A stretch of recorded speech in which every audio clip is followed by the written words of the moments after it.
everyone, and welcome to this next session of the conference, during which we're going to be tackling the topic of ESG. My name is Shannon Manders, and I'm GTR's editorial director. Now, the need to embed ESG and sustainability practices and decision-making into business has never been more acute. And the trade and export finance community has a really important role to play in this. So with questions increasingly being asked of banks when it comes to their policies and processes, and the uncertainty over the role of export credit agencies in this space, coupled with concerns that maybe governments might be moving too fast for companies, as well as the growing emphasis on the importance of data and technology in tracking all of this, there's a lot to think about. And so in this session today, we're going to be taking a look at some practical solutions to be implemented, but we're also going to be setting the scene a little bit in terms of what's happening here and now in the UK in the run-up to COP26. So joining me in this discussion today are 5 fantastic panelists, and I'll just take a minute to introduce them to you. Rowan Austin is Head of Trade Finance Origination and Advisory at NatWest. Helen Meekings is Deputy Director for Policy and Climate Change at UK Export Finance, the UK's export credit agency. Grant Rudgley is Project Manager, Sustainable Finance at the Cambridge Institute for Sustainability Leadership. Atul Patel in Singapore is co-founder of DLT Ledgers, and Bart Russ is Managing Director, Working Capital Finance Origination EMEA at Pemberton Asset Management. Welcome to you all, and thanks for being here. Now, before we get started, and we've got a lot to get through in the next sort of 50 minutes, audience members, those of you who are joining us today, we're hoping for a really lively and interactive debate. So if you do have any questions that you want to put forward to the panelists, then please do so using the Q&A function. But let's get started. Helen, I'm going to come to you to begin with. To talk about some sort of newsy developments. One of UKEF's sort of newest products in the space is the new transition guarantee scheme. Can you get us started off by telling us a little bit about the scheme, which, as I understand, is currently being rolled out, and when we can expect to see some transactions under the scheme? Yeah, thank you, Shannon, and thanks for the introduction. Yeah, you're quite right. UKEF is in the process of rolling out its new Transition Export Development Guarantee, which is a variation of our Export Development Guarantee, which was launched last year.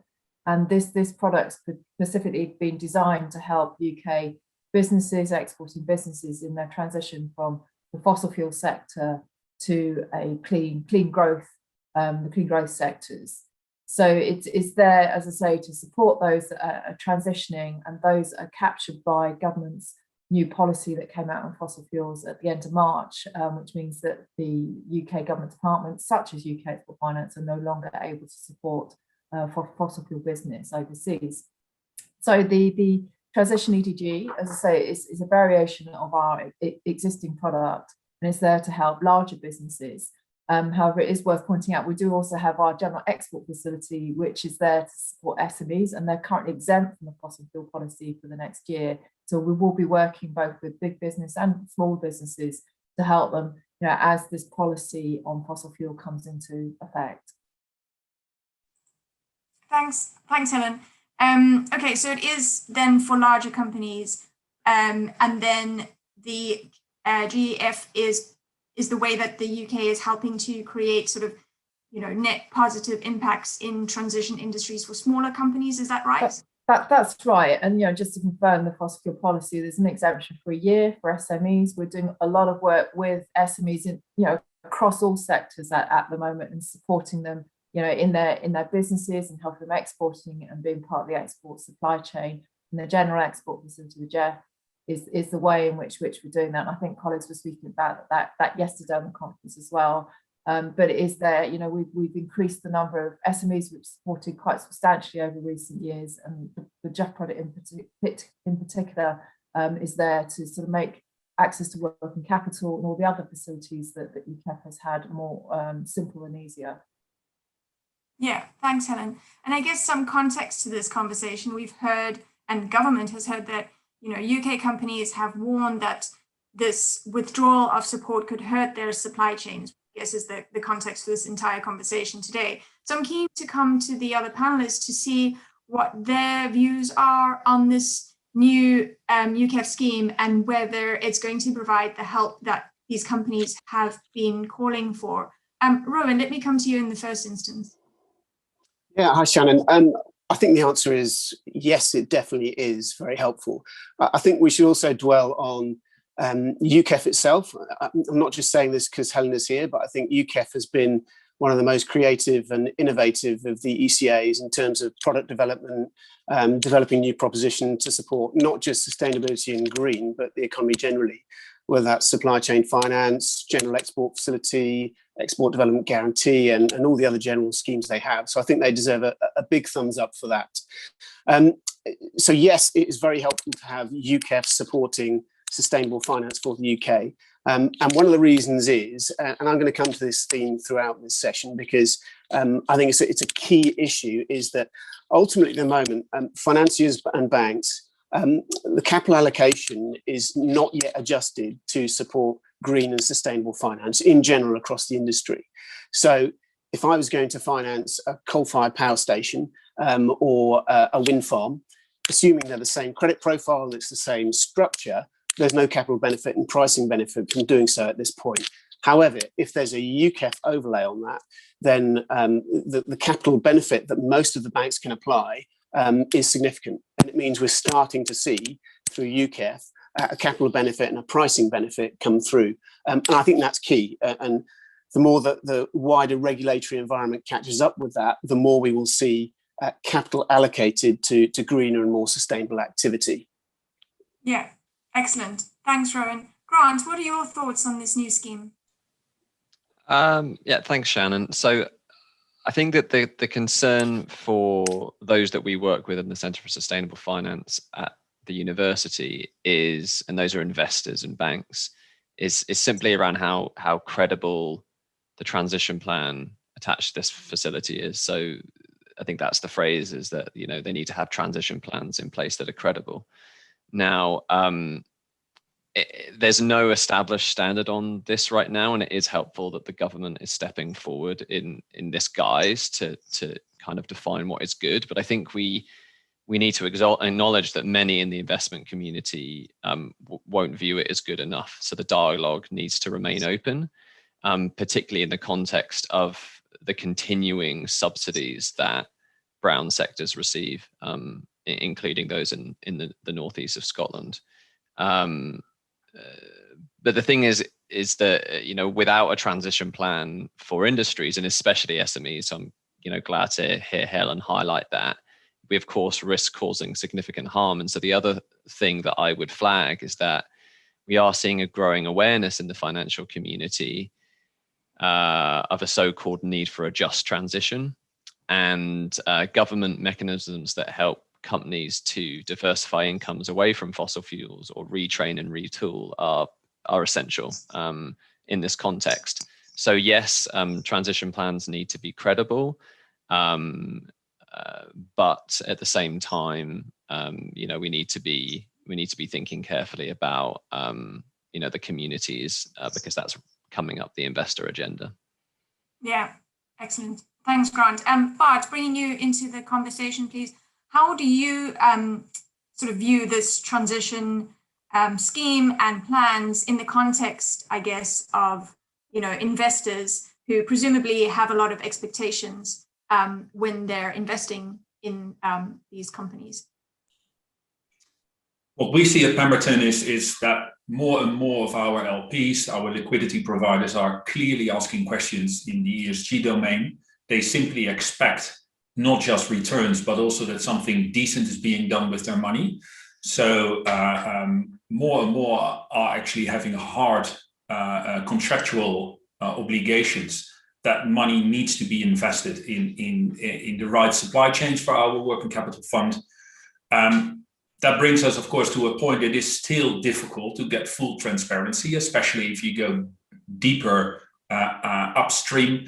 Your first tier supplier, you generally have a good insight on what is happening there. But if you go further upstream, it becomes lesser transparent. However, that is also the state of where we are. Compare that to a few years ago where there was utterly no visibility. And if I compare that to my days when I was at Philips, leading the procurement division, it was very, very hard to actually get a good understanding of what happens in your tier 2, tier 3, and sometimes even deeper tier. That is being increased. So I think there is a clear path forward. Yes, it has all to do with that transition. And I think it's all our responsibility to ensure that we keep progressing and not just accepting that there is not always enough visibility and not always clear measurements to put that transparency into a number, a score, or something like that. There are of course, great initiatives along these lines, but I think that should definitely be something where we should further sharpen our pencils. Yeah, absolutely. And I think we're going to come on to the topic of the role that data and technology plays in this conversation just a little bit later. But before we do that, coming back to you, Helen, and you mentioned this, but maybe you can go into a tiny bit more detail. What I want to talk about is whether or not the UK's fossil fuel policy goes far enough as it kind of is today. So I was going to ask you to briefly outline it and then to bring the other panelists in on their thoughts on it. Yeah, sure. I mean, as I mentioned earlier, the fossil fuel policy, which the Prime Minister announced at the end of last year and came into effect on the 31st of March, it covers all government support internationally in respect of fossil fuels. So that's oil, gas, and thermal coal. And it covers not just ourselves, but also development assistance, the ODA, as well as trade promotion activities. The policy itself went out to consultation, and government listened to the concerns of business, which is one of the reasons why we have the transition EDG. To go to the point that Grant was raising in terms of the transition planning, he's quite right. We're also learning along the way, and we're part of a full government package, including the BEIS, which is the Business, Industry and Energy Department, that's also looking at how to support businesses. There's government's 10-point plan to sort of support with the green transition, and there's also a North Sea plan again, so looking at how government can support business in its transition away from the heavy fossil fuel industry towards green and clean technologies. And so we're part of that, and there to support those businesses as they then become able to export those technologies overseas. But the transition EDG, as I said before, is very much about supporting and enabling and recognising, exactly the transition will take time, and we need to be there to support it, businesses as they do that. So in summary, the fossil fuel policy is all encompassing, but government has listened, and as a result, there are these other plans to help businesses around transition, including our transition EDG. Thanks, Helen. Panelists with thoughts on the policy, maybe starting with you, Grant, and coming to you, Rowan. Yeah, sure. Look, I think that you've heard the word support a lot, and I would describe the government as being in support mode now. And I think that's important to recognise, because to answer this question about whether or not the policy goes far enough, because it shows that actually it's not really the government driving this agenda. So just to give you a sense of perspective here, the financial materiality of not addressing climate change, as in the risk to our economy, is now being recognized by asset owners and by financial regulators. And that is, over time causing the companies that now need to be supported to lose access to finance on terms that they previously enjoyed. And that will only become more and more the case. And so the thing here is that the government is supporting businesses through a transition which is now being pushed upon them, not necessarily by the government. So I'm not necessarily sure that the policy is the driver of the transition here. The policy is more the supporter of the transition, which is still important. And I think I'll pause myself there and hand over to Rowan. Excellent. Thanks, Rowan. Yeah, thanks, Karen. I mean, I agree with that, essentially, that this is all about a question of balance when we're talking about transition. So it's very difficult to be absolutely binary in talking about sectors that are good, sectors that are bad, particularly when you're talking about transition from one to another. It takes time and it takes energy. And managing that balance and adding the resources, including financing to that, to make sure transition can be achieved is really, really important. So I think the UK is doing a good job there in terms of maintaining that balance. If you look at what the UK has done with our own energy policy, we still generate around 43% of our energy from fossil fuels. The remainder is from non-carbon sources. But only 2% of that is from coal, and we've had coal-free days and weeks in recent years, which is a great achievement. And then encouraging that in the rest of the world, I think, is a core part of our development policy, which is really, really important. Now, we have to balance that, because as many of us are trade financiers, a lot of trade finance is about supporting regional development, and supporting regional development means access to goods and services, including electrification. So how do we manage that balance in terms of making sure that is the right kind of transition?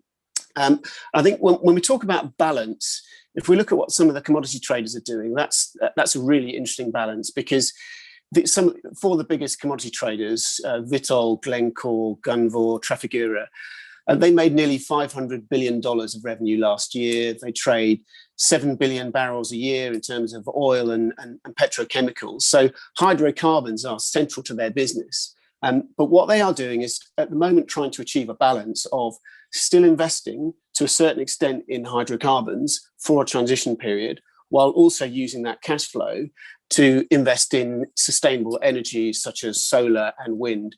They recognise the need for transition, but they also recognise the time it will take to get there. So different commodity companies are striking a different balance, but I think that's where we need to look at the nuances. So it is a tough balance, but I think we're getting it right, but maybe we need more pace. Yeah, thanks, Rowan. I guess it kind of touches on one of the issues that I think the world is facing is how we measure this impact. And we talked about it a little bit earlier on. We know that, for example, coal is bad because of the environment, the E aspect, but we also know that, it can be good in terms of economic development. But the problem is, how do you measure that? And is a company's impact really net positive if it stops financing coal? Does there need to be some kind of weighting between the E versus the S, versus the G benefits, and figuring out the trade-offs in all of that in this conversation? But coming to you, a couple of thoughts from you in terms of drilling down into that impact and how we measure it. It is quite a difficult subject, and if it was easy, then it would have been resolved by now. One of the reasons why it is quite difficult is that supply chains are actually at the heart of many business models. So being totally transparent where you source, how you do your logistics is actually very vital information for competition. So from that angle, you don't want to be too transparent, because you're giving away a lot of secrets about your business model. However, if you keep your cards too close to your chest, you will never be able to show that transparency. And that is hopefully where better technology can help. And let's also be fully clear here. You don't need to know the answer with the finest decimal calculated. If we are currently able to get a good understanding of the environmental impact, the social impact of your supply chains, that is good enough. I sometimes realize that in these discussions, the perfect is being made the enemy of the good. Let's start with the good for now. Then we will be able to further optimize. I also have noticed in some of the discussions, the points I just brought up are being maybe even misused to not have the discussion at all, which is actually quite damaging. And we should jump over our own shadows and be proud that we are trying to bring this transparency. But I think technology is an essential part to create this transparency, but also in a cost-effective way.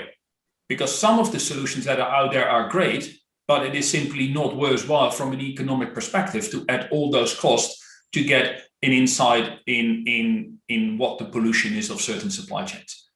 Yeah, this feels like the perfect time to bring Atul into the conversation. Yeah. Atul, talk to us about the role that technology can play in helping companies track this information, but also in terms of the trade finance side of the conversation, which we've yet to really touch on yet. And in terms of how it can help, in terms of the frameworks that we might need that technology can help us with. Yeah, thank you, Shannon. I think it has to be looked at from a cost-benefit point of view, right? So the technology has come to the point now to support the corporates and the bank and the regulators to really kind of put all of the great initiatives that has been always there into the action. So if you look at from a technology point of view, we do now have certain frameworks which has emerged, which are on distributed ledgers, which are also available as software as a service. So what that means is that corporate who has to give the chain of custody to prove the sustainability related certification, either through government licenses or through an external third party, to get to certain sort of preferential treatment from the bank. I think that measurement of that in a platform like distributed ledgers are now available at a price point which corporate can afford, or even the SME can afford. So that's the first point to make, that technology was always there maybe a couple of years ago, but maybe it was not there to support the price point around which you could make it work. The second point to note is really my experiences have been mostly in and around Singapore, which is a large trade hub. And we look at what comes in and out of Singapore, about a $1 trillion worth of goods gets out in and out or transshipped or managed trade out of Singapore. Out of that, if you look at the trade, about $90 million of that trade is already kind of green or sustainable.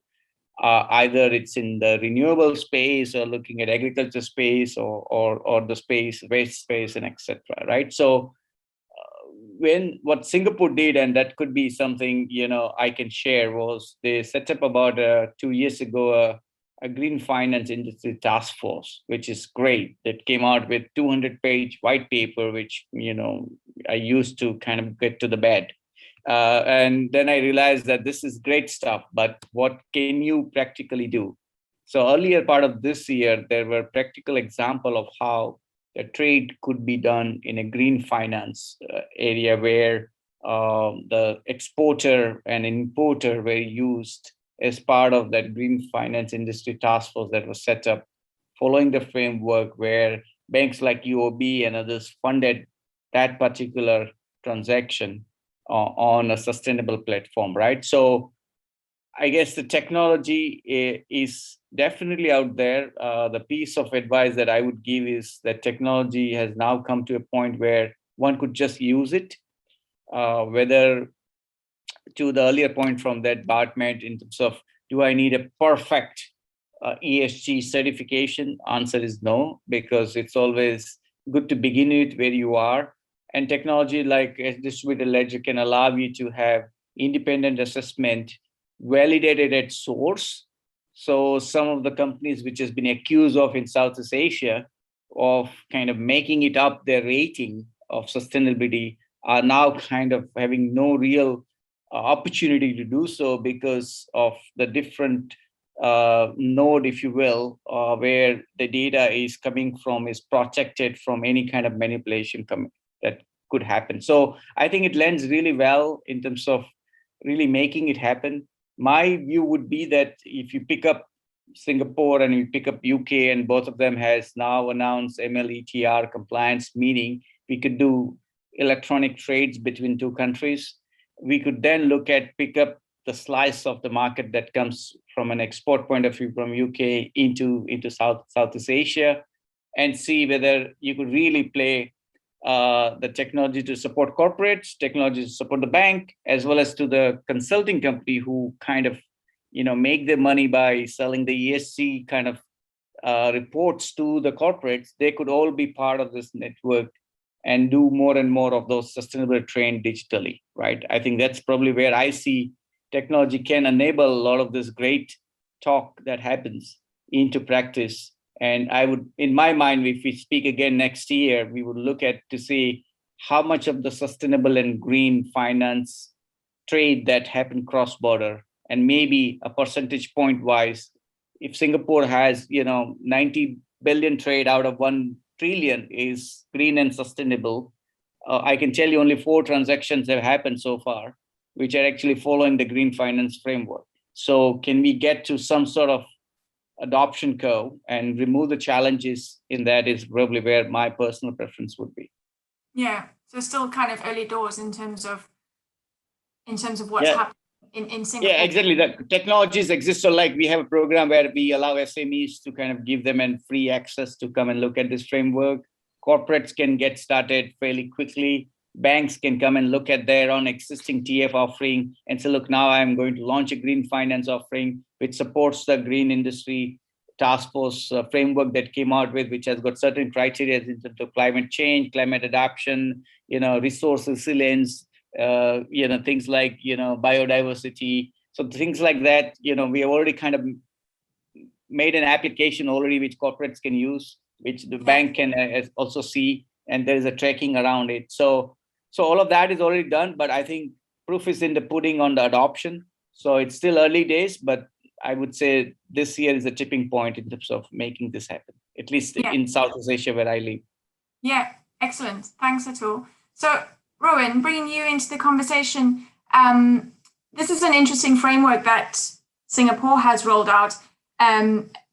From my sort of understanding, I don't think the UK has a similar sort of green trade finance framework.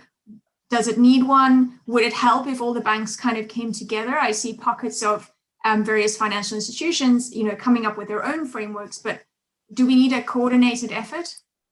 So I think that's what's happening essentially, is we are seeing individual financial institutions developing their own views in terms of what sustainable finance means, and qualification and categorization of that.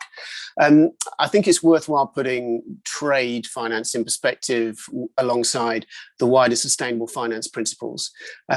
Essentially, we have green loans and green bonds where the proceeds of those are used for sustainable purposes. And then we have sustainability linked loans and bonds whereby it's essentially capital provided to a corporate to enable them to meet certain KPIs that are based on sustainability. And there's huge appetite for that, right? We've seen more than $50 billion invested in ESG instruments so far in 2021. So as Bart has said, huge appetite. Now, what we've seen is frameworks starting to be developed and put in place for these types of structures. So the Loan Markets Association has put in place green loan principles, and the International Capital Markets Association has put in place principles for green bonds. The EU started to put together, which should be implemented this year, a sustainable finance taxonomy, which again will put in place principles for sustainable finance across the EU, which is likely to be adopted by the UK as well. All these frameworks essentially are driven by engaging and embedding the principles of the Paris Agreement in terms of sustainable finance. But it's sort of, as you alluded to, Shannon, in trade finance, it's much earlier days. Now, the reason for that is, as we all know, trade is much more complex. It's multi-layered, it crosses many jurisdictions, there are many more counterparties involved.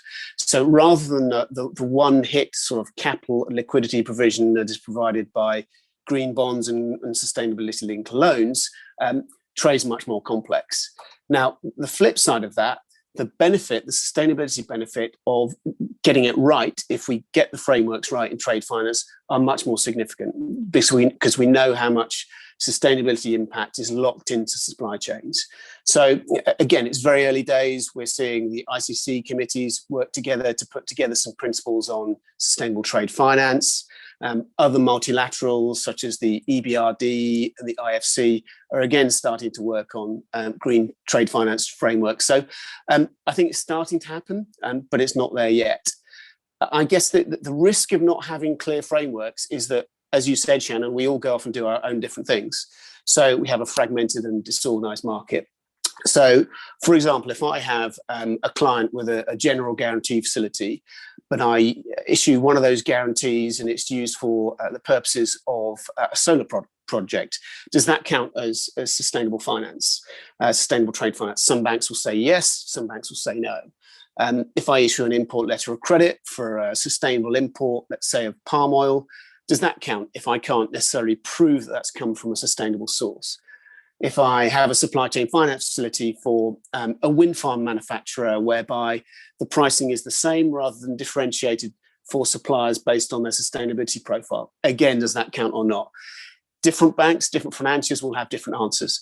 So I think it is important that we get to a framework that enables standardization, enables us to drive forward what we're trying to do in our industry.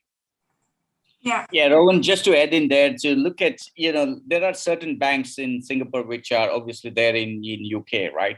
So, and I do see there is an opportunity to kind of join the forces there, because obviously Singapore has got a pretty clear rule on what you just explained, which is what the Green Finance Industry Committee has come out with. And, each of the banks in Singapore are following that because MAS has made sure that that needs to happen for green finance. Right. So there could be an angle between UK and Singapore. We should definitely connect more on that. We'll take this offline, as they say. Absolutely. Grant, coming to you on this point, technology and frameworks, how are you guys, what are your guys' sort of perspective on that at CISL? The key word is triangulation. So by that, I mean that technology today can help us triangulate far better on a version of the truth at the beginning of the supply chain. Satellites, remote sensing, Rowan's mentioned soft commodities there a few times with palm oil. The challenge today is about paying for that triangulation and supporting its implementation. So Bart mentioned, that we can do some of these things today, but it's a case of who pays for this additional monitoring, who gathers the data, etc. And I think if there's a focus for government support of supply chains, it's about improving the provenance, improving improving the version of the truth that everyone can trust. Now at CISL, we think that existing financial pipes, financial mechanisms can be used to not only incentivize those at the beginning of supply chains to become more sustainable, but also to move information about what is happening. So have those existing financial pipes carry further information, sustainability data, in essence. So we actually did a consortium-led project called Project Trado, which included major corporates like Sainsbury's and major banks like Rabobank, Standard Chartered, and so on, which showed how digital trade finance could be used to execute what we called a data for benefit swap, i.e. the producer provided additional sustainability data in exchange for some preferential trade finance terms using the rating of the corporate, the ultimate buyer. And as a result, you're using the trade finance architecture to both provide a benefit and access data. So I think that, this is the future as the digitization of trade finance accelerates. And I think I would just underline that I view this, and actually the Institute is increasingly viewing this as one of the key focuses for sustainability over the coming years. We can't solve for scope 3 emissions, and we can't solve for the Paris targets if we don't understand supply chains better. So unless we solve this, we can't solve it. Yeah. Grant, I'm going to stick with you for a sec, because I've got many pots on the boil here, but I'm sticking with you. can you tell us a little bit, sort of briefly, what you guys are doing today to empower financial institutions to recognize nature-related financial risk? It's a tiny bit of a diversion, but you've just started talking to us about what the Institute is working on. So I thought this might be a nice sort of follow-up to that. Sure, thanks, Shannon. Yeah, so I mentioned earlier about how a big driver for where we are today is that the recognition of climate change is a highly material, in essence, a catastrophe risk that endangers our very existence and way of life.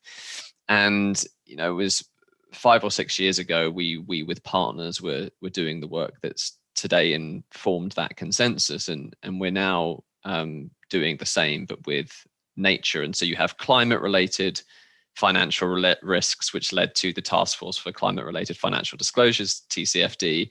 And we've been working for the past year and a half now on nature-related financial risks.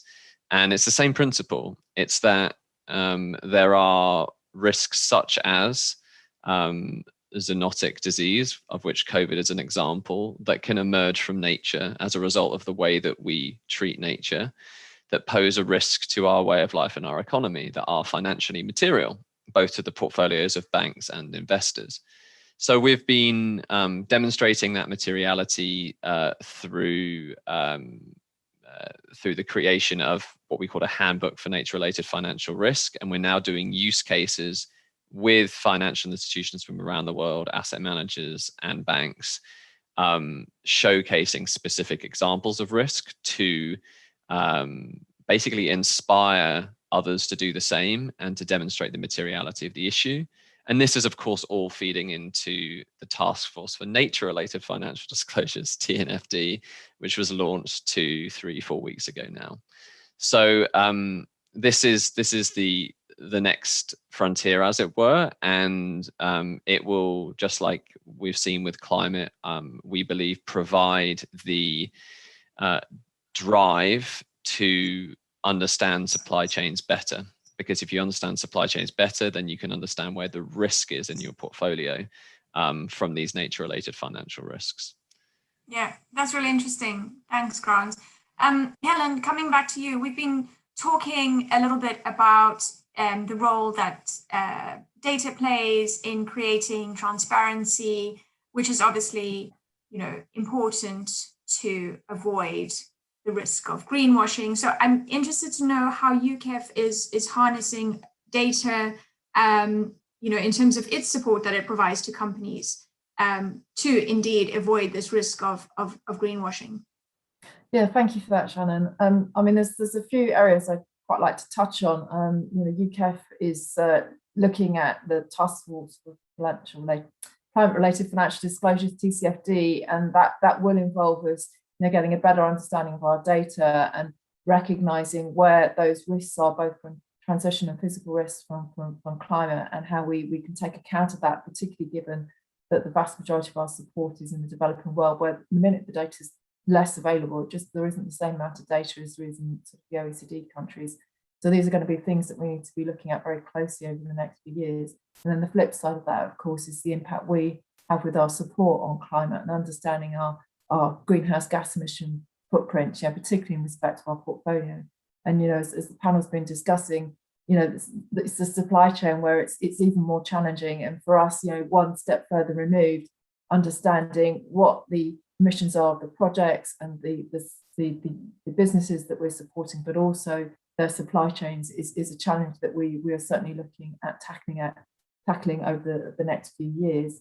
I think where we get comfort is where others have been talking about bringing things together. When you're talking more broadly about environmental and social governance criteria and frameworks, you know, we've used, for example, the green bond principles, which are already out there, to help us define how we provide support to our green direct lending, so our clean growth direct lending. You know, so using what's already out there and what is established. And I think we've seen similarly, you look at areas on the environmental and social risk management side, which are very well established. You know, the International Financial Corporation, the IFC, has standards that have been around for quite a long time. You could argue they're a little bit out of date now, but they do have standards in helping financial businesses and sectors understand the environmental and social risks associated with projects. So it has been done before and it can be done again. It's bringing those areas of expertise together, the multilateral development banks, the commercial banks and the likes of the export credit agencies, bringing together all that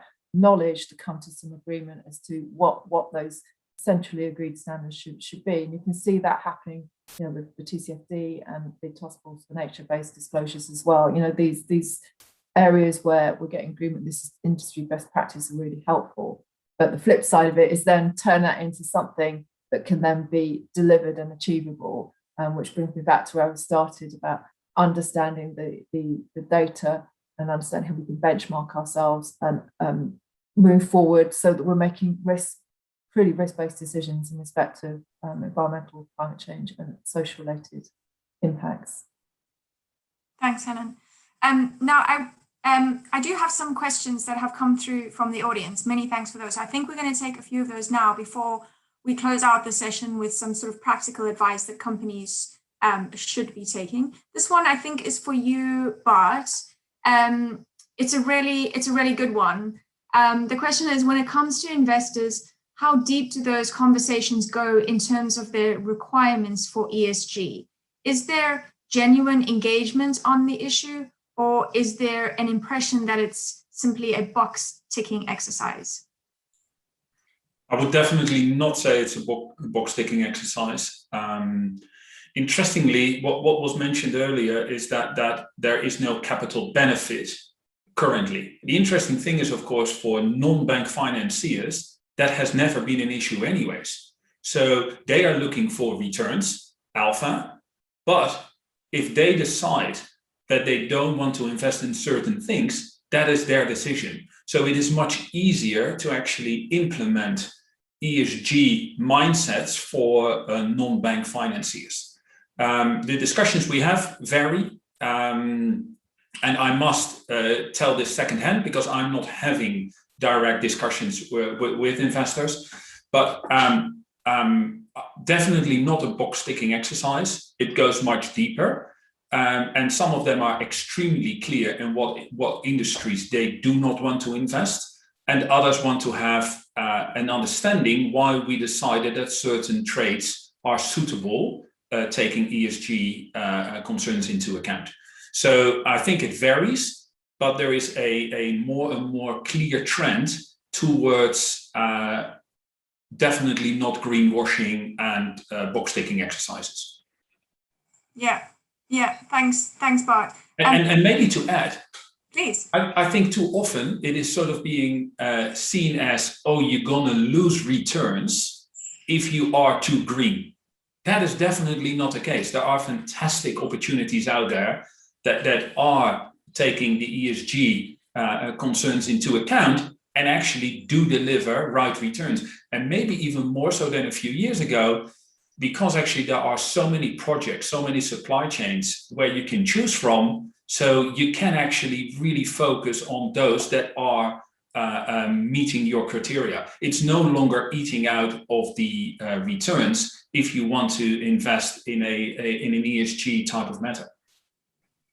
Yeah. And asset managers are looking for those opportunities where investors can invest in. That is our task, to bring those to the surface, and they are more and more available, and therefore it becomes actually easier to invest in an ESG way. Great.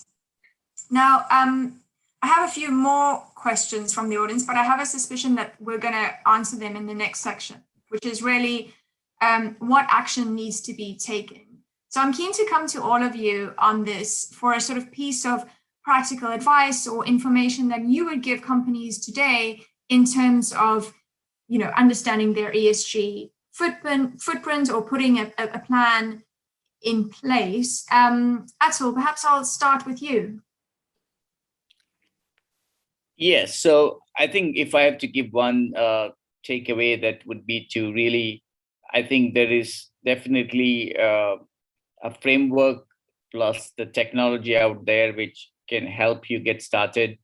However big or however small you are, you should definitely get started. this is not a $1 million project that needs to wait and get multiple approvals. Singapore has really made it easy for any corporates, any SME, any bank to come and basically just participate and get started with the grants and loans. They've made it available. So I think explore if you are in the business of making yourself differentiated using green financing, using sustainable practices in the industries that you serve. I think it's no better time than now to really get started, and it doesn't cost much. Thanks, Atul. Rowan, to you next, and then a sort of add-on question, which is one of the questions from the audience, is what do you think is a bank's biggest challenge in terms of exploring and steering more green trade finance? Sure, I'll come to that question last. If that's okay. So in terms of corporates, I think Grant hit the nail on the head in terms of the most important thing here is Scope 3 emissions. Most corporates, banks are focused very much on what we can do with our direct operations, Scope 1 and Scope 2. But what we do know is that 80% of a corporate's carbon emissions is locked up in the supply chain in Scope 3. So it is really, really important to leverage data, to leverage the technology that's available to understand and be able to assess those supply chains. And that's starting to happen, that's starting to be available. One of the benefits of COVID, if there is one, is that corporates have focused much more on supply chain resilience and mapping the supply chains because they've been significantly disrupted. That's meant quite an investment in supply chain management platforms for a lot of corporates, which means the data is starting to be there to start to assess ultimately the carbon impact of that supply chain. It does need to go beyond just large corporates. What we've recognised is that in a lot of mid-corporates and SMEs, they recognise there's a really big challenge in terms of how do they assess the downstream impact of the carbon impact of their supply chain. The majority of them don't know where to go or how to do it. So we're linking up with Microsoft to basically provide a portal to link in with ERPs for mid-corporates to enable them to understand the impact of their supply chains. That's just a pilot at first, but these are the kind of initiatives that really need to be taken on board to drive through benefits for corporates and ultimately for the wider trade finance market. I think in banks as well, it's very collaborative, trade finance, the world of trade finance and the trade finance ecosystem. I think, as Atul mentioned, that there's plenty of opportunities for us to collaborate to develop propositions and trade finance opportunities that are focused on sustainability, that go beyond just the principles of sustainable finance and green loans. In terms of banks' biggest challenges in developing green trade finance, moving specifically beyond sustainable finance, I think it's bandwidth. I think ultimately innovation budgets are there in banks and are often ring-fenced for sustainable purposes. I think as trade financiers, we need to make sure the voice is there, to make sure our voice is being heard in terms of what we want to develop in terms of trade finance products. We're very much getting that bandwidth in NatWest, but it does take essentially the experts from within the bank to drive up these ideas across the bank, because the expertise starts with us. Yeah, excuse me. Thank you, Rowan. Helen, coming to you, what piece of practical advice would UKEF give to companies? Yeah, I think without wanting to repeat what Atul and Rowan have already said, it's about understanding your supply chain. There is a lot of advice out there. You can look on the TCFD website and similar websites to give guidance for those that are less familiar with all of these aspects. The other thing is understand the social bits as well. There's Modern Slavery Act here in the UK.